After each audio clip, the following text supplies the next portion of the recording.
Welcome, I'm Vince Poscente, your host.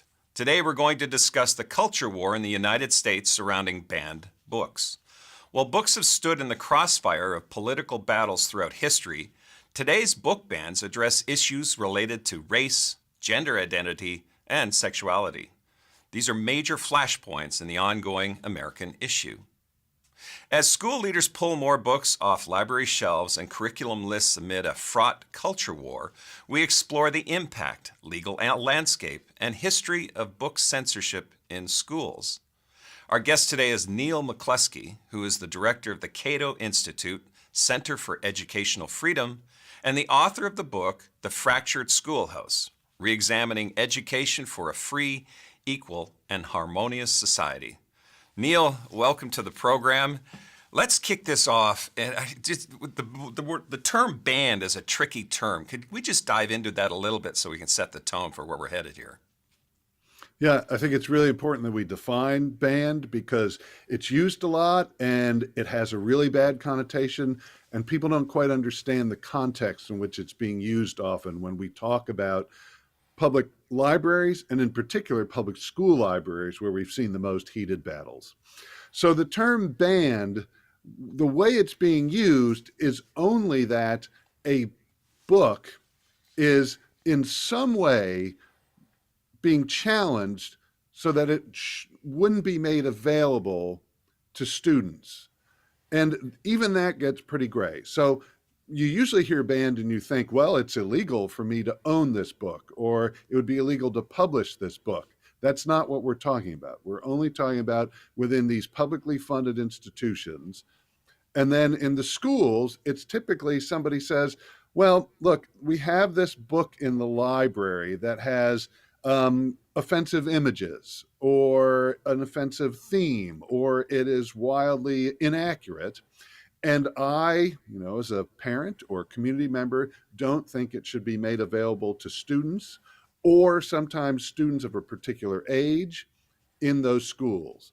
And that is more accurately called a challenge, because when somebody says they don't want that book, it's not that the school district has to remove it. It's somebody said, hey, we have to look at this, and maybe it should be completely removed or taken away from access for kids of a certain age. So some groups, though, say, well, that is a ban, but they mean it is being banned in a school or in a particular public library, not that it is something that becomes illegal for people to own or to publish or to sell. And that's how we usually think of book banning. So when it's used in the context of public schools or public libraries, it is that it is in some way removing a book from access to some patrons, usually based on age. Right. So how does this differ from book censorship or book challenges as well? Well, so censorship's another term that people would use sort of like a ban. What they mean is, okay, government is saying you can't access this book, or maybe they say, well, if you censor it, it doesn't necessarily mean the whole book is removed. Sometimes it means, well, certain passages are removed. And it's a little broader than banning. I mean, banning sounds pretty definitive. It's, you cannot have this book. Censorship is more, well, you can have that book maybe with some parts removed. We've seen some examples often of publishers who will change the language in books because somebody says, well, some of the things in here are offensive. Can you tone it down? Often that is particular words that people don't like that they will remove. Sometimes they'll publish whole new editions. And you would say that is censorship. Often Shakespeare gets that treatment. Sometimes it's just make it easier to read. But a ban, the implication is you cannot read this in any way. You cannot possess this in any way. But when we're talking about it, when it comes to public libraries, and especially public school libraries, it is saying only in that library it shouldn't be accessible. And sometimes it's only not accessible to particular students, often based on age, or sometimes if their parents say, I don't want my child to access this. And then also we've seen some examples where they say these books shouldn't be in the regular stacks. They should be in their own section. And that is called a ban in some cases, and it really isn't. It is just saying we should change the accessibility in these publicly funded institutions. So, what about the First Amendment here, right? So, this is a kind of murky waters, and what legal frameworks or guidelines exist in the United States for banning or challenging books in the schools and libraries? Yeah, so it's a murky situation, and the courts haven't made it a whole lot less murky than it seems. So the First Amendment, first and foremost, says, hey, I have a right to speak without government censoring it, without saying, no, you cannot speak, and we're going to put you in jail if you do. A corollary to that is considered, well, I have a right to hear speech. The government can't say, well, this person can speak, but nobody's allowed to listen to them. It gets murky when you get into schools, public libraries, and particularly libraries and public schools, because we have an added element. It's not just whether or not I have a right to speak. It's whether or not government should be paying for that speech. Because these are publicly funded. A library and a librarian, although it's not always librarians who make final decisions about books, which is one of the reasons this is murky, but the people deciding what goes in these libraries, they have to say, this book is okay. This book is worthy to be on these shelves. This book is not worthy, because there's only so much space available in a library. They have to make decisions. Now, that can inherently seem like censorship. You have a government employee saying, this book is worthy of government amplification of this speech. This one, not worthy. So we're not going to amplify that speech. So the inherent problem isn't really a First Amendment problem. It's that you have institutions where government has to decide that they favor some speech and that they don't favor some speech. So this, of course, makes the legal grounds pretty muddy. And so the closest we get to a Supreme Court sort of precedent on this is a case from the really started in the late 70s. It was decided, I think, in 82, but the circumstances happened in the late 70s, called Island Trees v. Pico. Island Trees was the school district. And it was in New York. And the school district, the school board said, hey, there are a whole bunch of books in our library that are offensive. They're offensive for sexual reasons, for racial reasons, and we want to remove them because they're not consistent with our community values.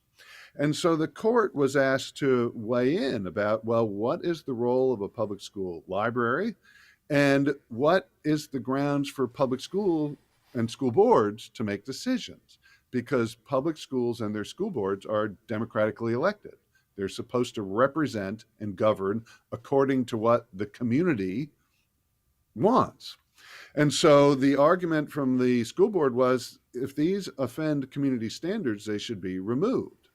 And other people said, but wait, this looks like you are sort of targeting particular viewpoints.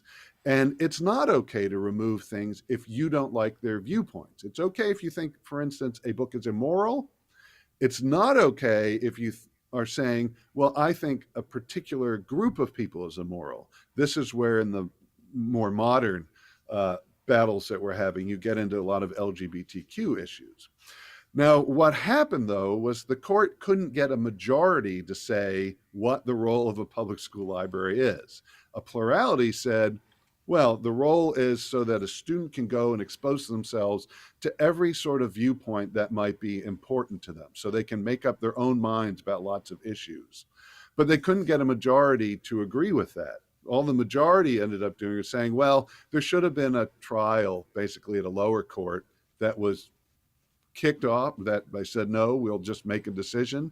And so this Island Trees v. Pico is as close as we get to a precedent, but it actually isn't a precedent that says definitively how a public school library is supposed to be governed.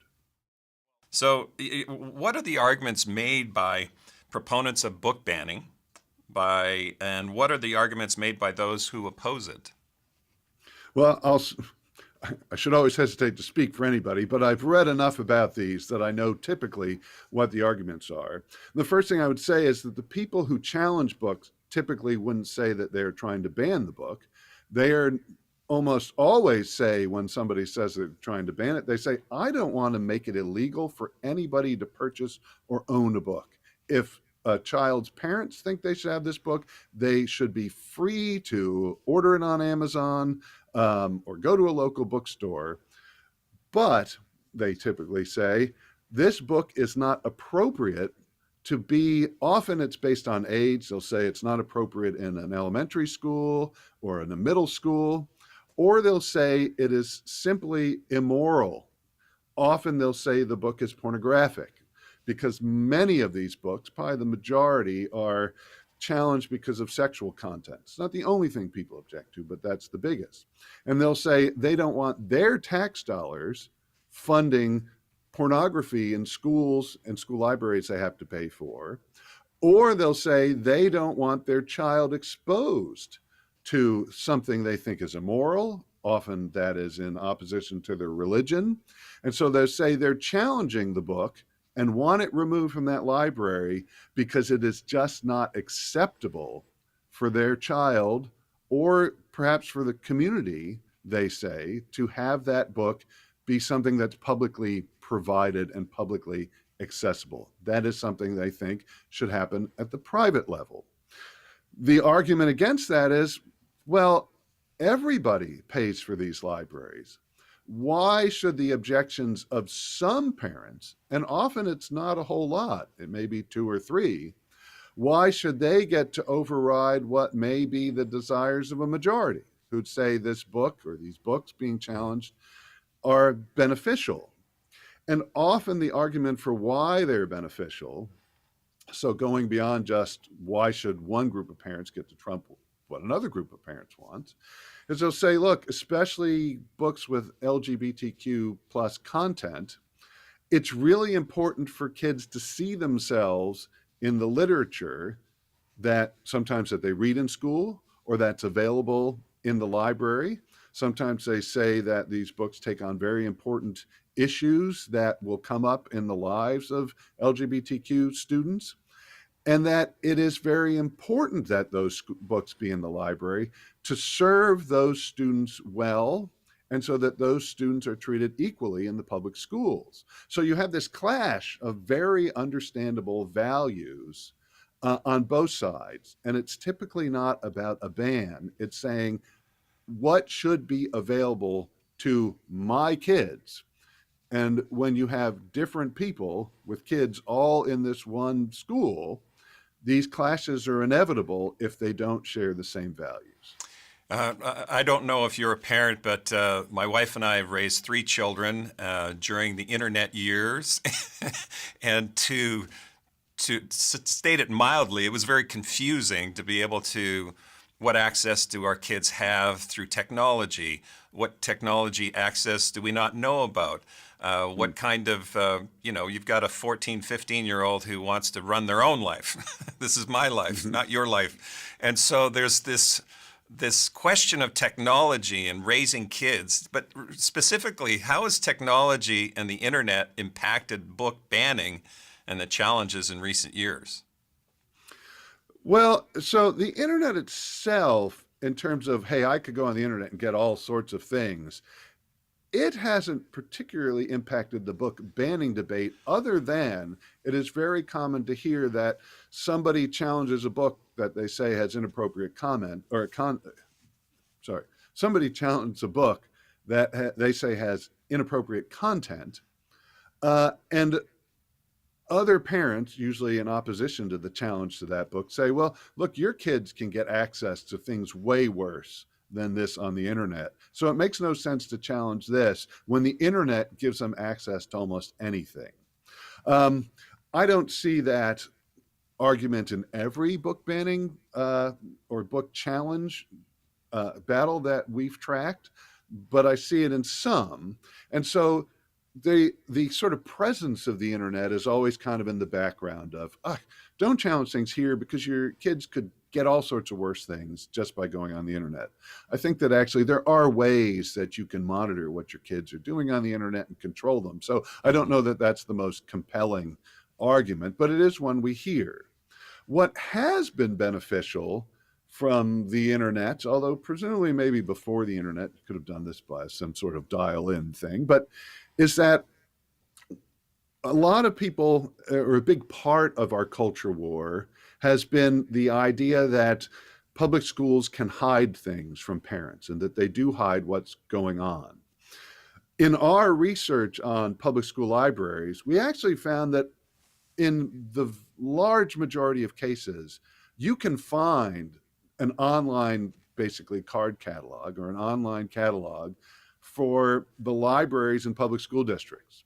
So actually, the public can more easily than they probably used to be able to do before the internet look at what is being held and being made available to students through those public school libraries.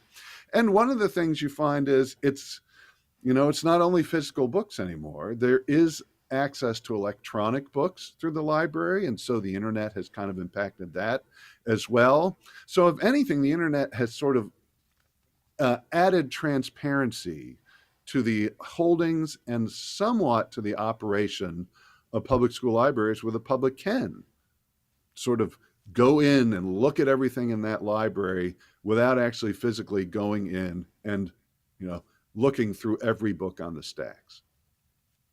Our kids also, and I remember back in school, there were two sections of the library. One section you could go in because you were old enough, but some sections you couldn't go in because you weren't old enough. So what is happening? Is that still existing in the schools today? Are parents feeling removed from that? Given your answer about access through technology, possibly they can know what section their child is allowed into. It just seems to be such a challenging issue that is there one right way to do it in schools? Yeah, well, that is a big problem of there isn't one right way to do it in schools because people don't agree on what the function of what schools function is of the school system, and that then applies to a library. So there's one kind of idea that the role of schools is to expose kids to every sort of imaginable idea and way of living. Now that runs into lots of practical problems, which is there's only so much time in school, especially when you're talking about the younger years. Most of that time has to be spent on learning how to read and do math and to write, learn basic skills. So it's a practical impossibility to expose kids to everything. But that is one of the ideas. Another idea, though, is that the role of education in schools is to expose kids to what they need to be successful, but also things that are what is good and what is beautiful, sort of train them up in the way that they should live. And that is very directed. And we have people who sort of adhere to both of those camps. And so as long as we have even fundamental divides about what the purpose of schooling is in education, it's going to be impossible to come up with one solution. Then you get more specifically into the role of libraries.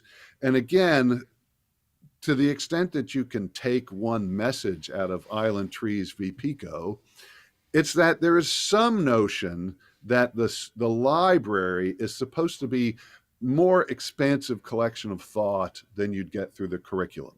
So there's still the idea that the community gets to make sure their community values, whatever those are reflected in the school library, but that it should actually include more than that, whereas like the curriculum is the other major part of it, the main thing actually that school boards are supposed to control. That, the decision said, was much more specific, that the school board should have lots of latitude in that, but should have somewhat less, but still have some when it comes to the library.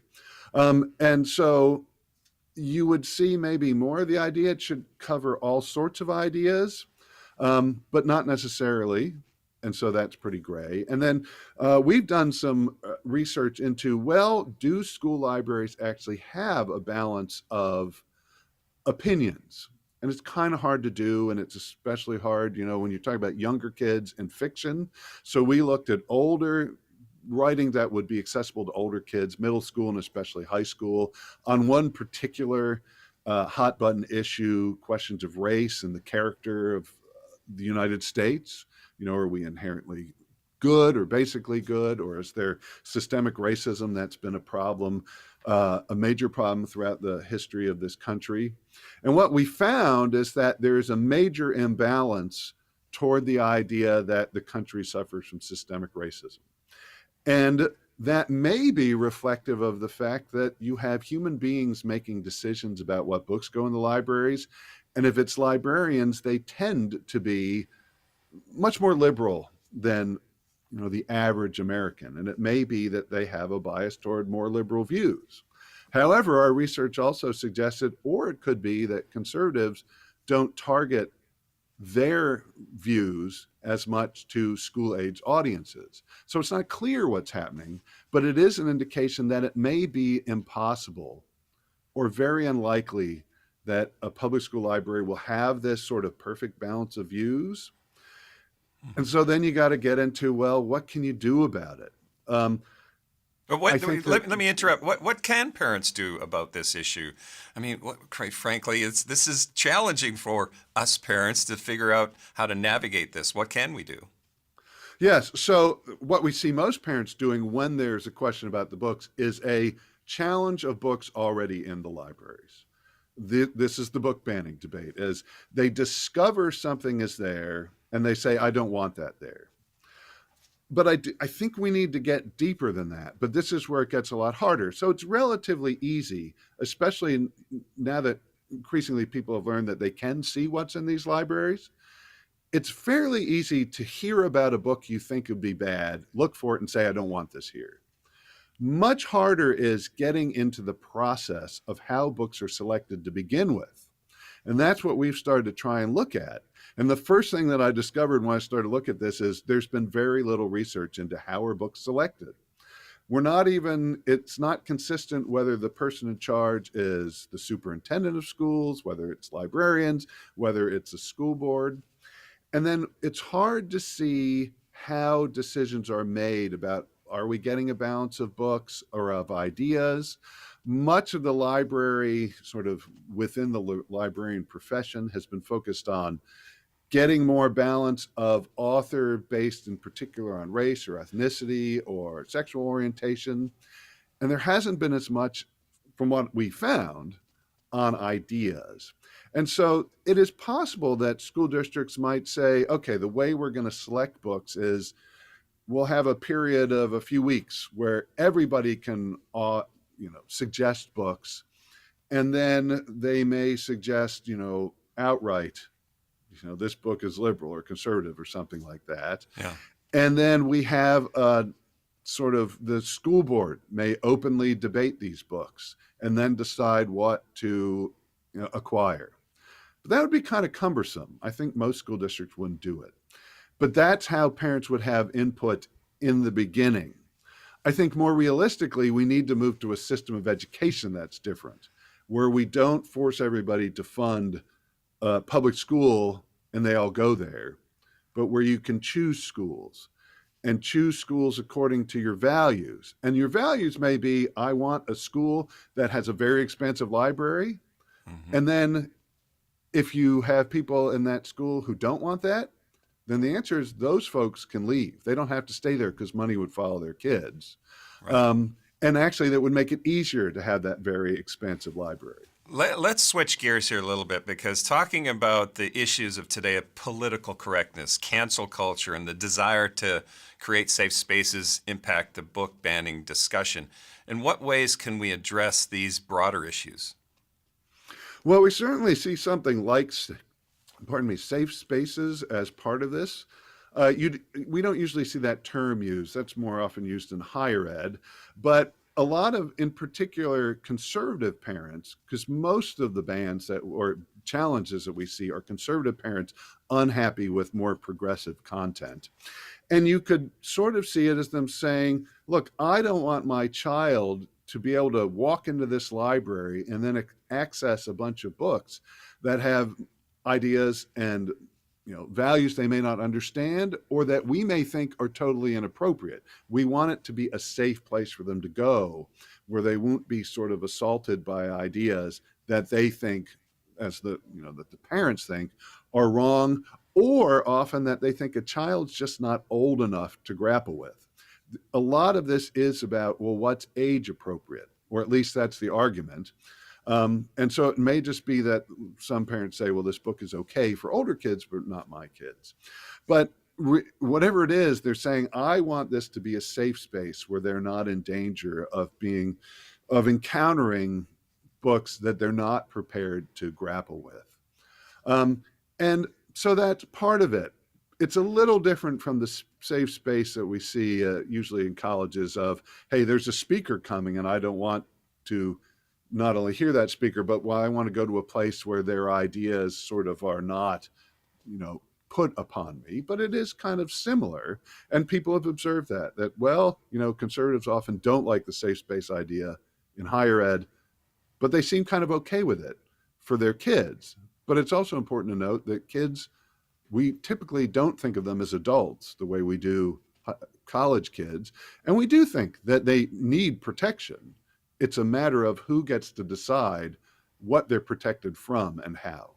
It seems like no one system can satisfy all people with diverse values and needs. Can you add to that briefly? Yeah, I think that's the fundamental problem here.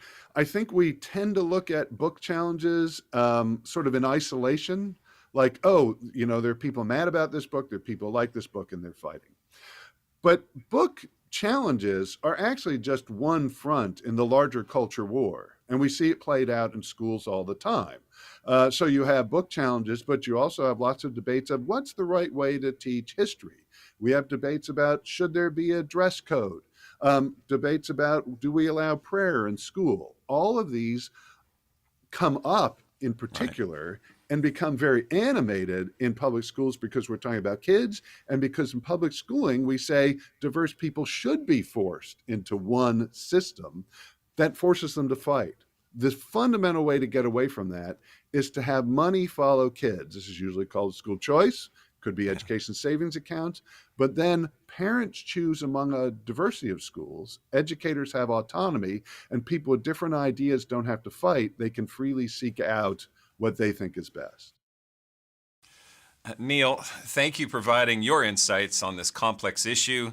And to you, our viewers, thank you for joining us. As always, we bring you different perspectives on things that matter with people who care.